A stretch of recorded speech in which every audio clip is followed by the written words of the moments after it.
Coffee. What up, y'all? Corey here. In this episode, we're going to be talking about community building. I know I've covered this topic a couple times, but the reason I keep bringing it up is because, one, people keep asking me about it, but two, because it is essential, not only just for your business, but just your overall health and well-being. It is one of the biggest predictors above nutrition and working out and sleep and water that is a determinant of whether you live a healthy and happy life. And so, one, obviously I want to talk more from a business angle from this episode, but realistically, it's just really, really freaking important. I've been a part of or built 3 different types of communities, which is what I want to cover in this podcast episode. And each one of them have their own pros and cons, depending upon what your business goals or ultimately how you want to live your lifestyle. And so that's what we're going to be covering in today's episode, are those 3 different types and how you can maybe use those in your own business. Let's go.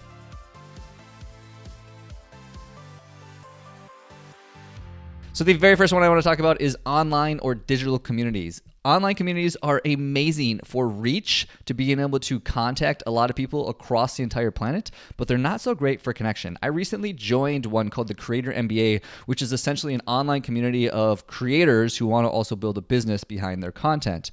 And although I have been able to reach a lot of interesting people and just get their names and maybe have a brief conversation through the DMs, it's really not that great for connection. Here's what I like about it, is that I can connect with people literally across the planet. I can literally talk to people in any country across the planet in this community and sort of get ideas and have a general conversation with them. What I don't like about it is I never really feel like I make a connection with any of these people, and so it's hard to take things to the next step with them. Although it's great for just information and education and talking and maybe once in a while shooting a DM or getting a DM, I never really feel like I get a deep connection with these people, and that's kind of the downside of having online communities. Although they are amazing, and there are so many of them, and there's so many amazing niche communities, and they have their pros of just really being able to bring people that are like-minded from all over the planet into a single congregating place, I never really feel like I get the connection that I want out of them. Just for the record, it has nothing to do with any of the communities themselves. I think it's just kind of the nature of the internet, is that we can be hidden behind a keyboard or a screen like this.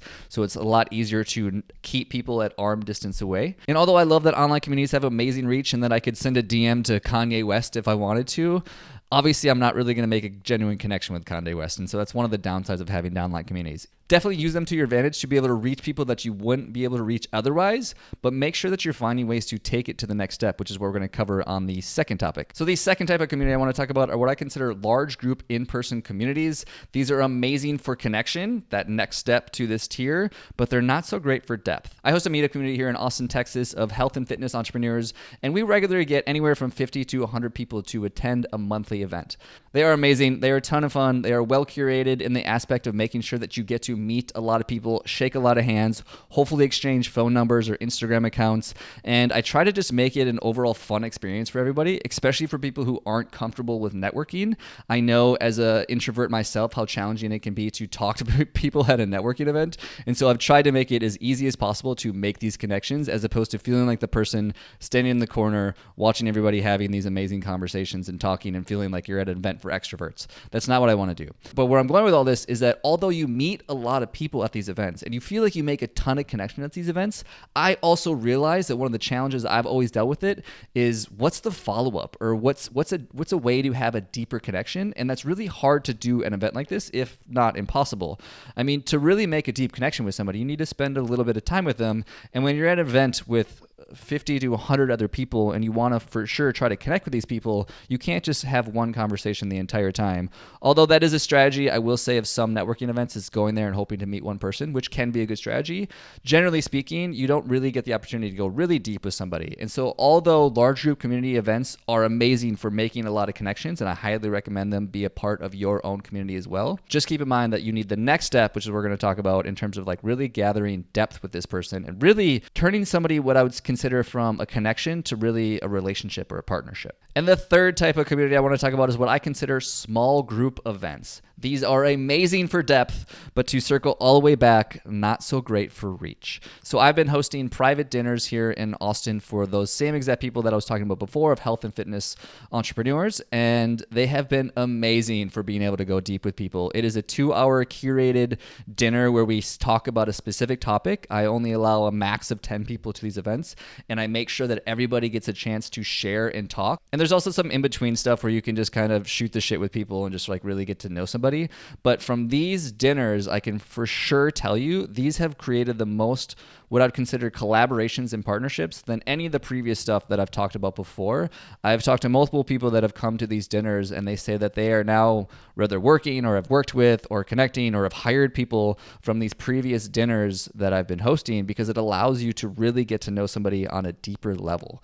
However, obviously the downside of these is that they're only 10 people max, so you can't have a lot of reach with these, which then would in turn mean you circle back to the advantages of online communities. So just as a recap of all three of these, just to understand that it's kind of a flywheel effect. Online communities are amazing for reaching a ton of people, but not so great for connections. Large group communities are amazing for making connections, but you can't really yet go deep with people. Small group communities are amazing for really going deep with people, but when you need to reach out to more people and get new faces and get new insights, that's when you circle back to the online communities. I hope these are helpful. I highly recommend that you find some way to build community in your own, for sure, personal life, but definitely in your business as well. I've seen it time and time again that the businesses that have thriving communities also have the thriving business, because they can just tap into the community whenever they're thinking about a new product or service idea, is they can just talk to the people that they're already working with. If you have any questions, for sure, shoot me a DM. I love engaging with my audience and love you guys. Peace.